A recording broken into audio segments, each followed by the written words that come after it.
दोस्तों आज हम जानने वाले हैं कि अमेरिकी राष्ट्रपति की सैलरी कितनी होती है और उनको क्या फैसिलिटीज मिलती है। आखिरकार क्यों वे एक बड़े व्हाइट हाउस में रहते हैं जिसमें बहुत लग्जरी फैसिलिटीज होती है। अगर व्हाइट हाउस की बात निकली है तो बहुत से लोगों को लगता है कि व्हाइट हाउस में राष्ट्रपति का जीवन पूरी तरह स्वतंत्र रहता होगा, पर ऐसा नहीं है। हालांकि यह सच है कि राष्ट्रपतियों को व्हाइट हाउस में रहने का कोई किराया नहीं देना पड़ता है, लेकिन वहाँ की लगभग हर फैसिलिटीज और सर्विस के लिए उन्हें पैसे देने पड़ते हैं, जिसमें सबसे महत्वपूर्ण लागत में से एक है खाना पीना। व्हाइट हाउस का अपना एक बहुत बड़ा किचन स्टाफ है। प्रथम परिवार के लिए किचन में बनने वाले हर खाने पीने की लागत को महीने के आखिर में बिल में डाल दिया जाता है और उस भोजन को बनाने वाले सभी किचन स्टाफ का वेतन सरकार द्वारा दिया जाता है। अगर राष्ट्रपति व्हाइट हाउस में अपने लिए एक प्राइवेट पार्टी देते हैं तो उन्हें खाने पीने के पदार्थों के लिए खुद पैसे देने पड़ते हैं और आखिर तक रुकने वाले सभी कर्मचारी और सफाई कर्मचारी से लेकर सभी चीजों के लिए खुद भुगतान करना पड़ता है जो व्हाइट हाउस में होगा। इसके अलावा राष्ट्रपति को हर एक चीज के लिए पैसे देने पड़ते हैं जिसकी एक सामान्य व्यक्ति को आवश्यकता होती है, जैसे कि टूथपेस्ट, शैम्पू,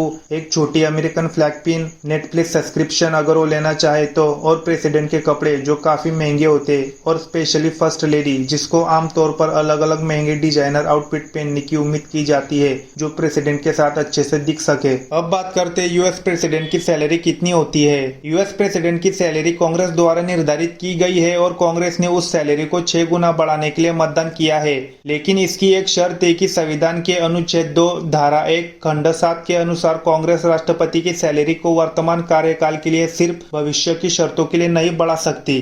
पहली बार अमेरिकी राष्ट्रपति का वेतन जॉर्ज वाशिंगटन के पास गया था, जिन्हें सालाना $25,000 की सैलरी उस समय 1790 को मिला करती थी। अब यह सैलरी बहुत ज्यादा नहीं लग सकती है, लेकिन 1790 के हिसाब से सबसे ज्यादा सैलरी थी। 1790 में जब वाशिंगटन ने पदभार संभाला तो $25,000 का मूल्य लगभग 2023 में $7,20,000 का है और 1872 तक राष्ट्रपति की सैलरी $25,000 पर ही रही। उस समय कांग्रेस ने राष्ट्रपति की सैलरी को $50,000 तक कर दिया, जिसकी शुरुआत उलिसेस ग्रैंट के दूसरे कार्यकाल से मिलना शुरू हुई। यह सैलरी 1908 तक चली और इसके बाद विलियम हावर्ड के पहले कार्यकाल 1909 में शुरू होने वाले के लिए सैलरी को बढ़ाकर $75,000 कर दिया गया। 1948 में एक और बड़ा बदलाव देखने को मिला जो ट्रूमैन की 2 शर्तों के बीच में हुआ था, जो ट्रूमैन के दूसरे कार्यकाल के रूप में 1949 में शुरू होने वाला था और सैलरी को बढ़ाकर $1 लाख किया गया। फिर 1968 में कांग्रेस ने इसे 2 गुना कर दिया, जिसका मतलब था कि 1969 में राष्ट्रपति रिचर्ड निक्सन जिन्हें सालाना $2 लाख सैलरी दी जाएगी। यह सैलरी साल 2000 में बिल क्लिंटन के दूसरे कार्यकाल के अंत तक चली। इसके बाद एक और बार सैलरी को 2 गुना मतलब $4